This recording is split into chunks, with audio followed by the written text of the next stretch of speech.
ప్రియమైన సహోదరి సహోదరులారా, మన ప్రభు అయిన యేసుక్రీస్తు పేరిట మీ అందరికీ శుభములు తెలియజేసుకుంటూ ఉన్నాను.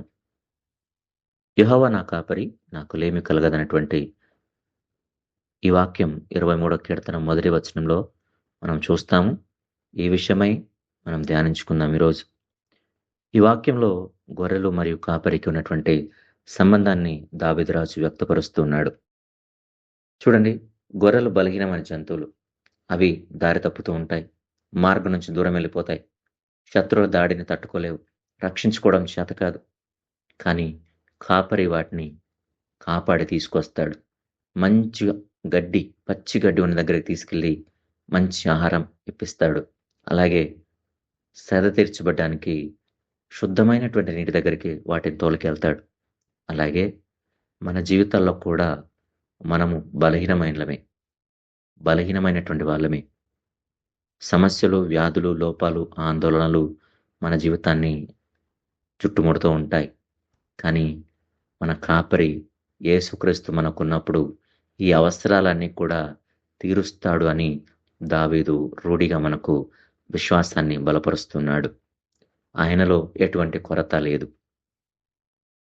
ఎటువంటి అవసరం ఉన్నా, ఎటువంటి స్వస్థత కావాలన్నా, ఎటువంటి బలహీనతలున్నా వాటన్నిటిని మనం ఆయనలో పూర్తిగా పొందుకోగలమనేటువంటి పూర్ణ విశ్వాసం మనకి బోధిస్తూ ఉన్నాడు.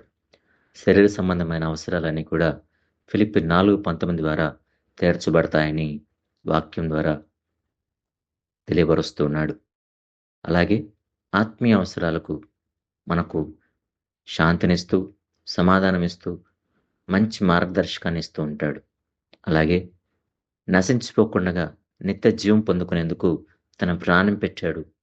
యోహాను సువార్త 10:11 మనం చూస్తాం. ఇంతగా చేసినటువంటి దేవుడు యేసుప్రభు మనకుండగా మన జీవితాల్లో ఎటువంటి కొరతలు ఉండవు. అందుకే ఏ సమస్యకి, వ్యాధికి, లోపాలకి భయపడనవసరం లేదు. యెహోవా మన కాపరిగా ఉన్నంత వరకు మన కొరతలన్నీ కూడా ఆయన సంపూర్ణంగా నింపుతాడు. మనల్ని సమృద్ధితో జీవింపచేస్తాడు. ప్రార్థించుకుందాం. యేసయ్యా, నీవు మా కాపరివి, మమ్మల్ని పచ్చిగల చోట్లకు నడిపించుచున్నావు. శాంతి జలముల యొద్దకు నడిపించుచున్నావు. మాకు శాంతిని, సమాధానాన్ని ఇచ్చుచున్నావు. మా జీవితంలో ఏ కొరత కలగనివ్వక నీ కృపతో మమ్మల్ని నడిపించుము. నిత్య జీవానికి మమ్మల్ని అందరినీ కూడా సిద్ధపరచుము. యేసుక్రీస్తు పరిశుద్ధమైన నామములో ఈ ప్రార్థన ప్రార్థించుచున్నాము తండ్రి. ఆమేన్. ప్రభువు మిమ్మల్ని దీవించును గాక.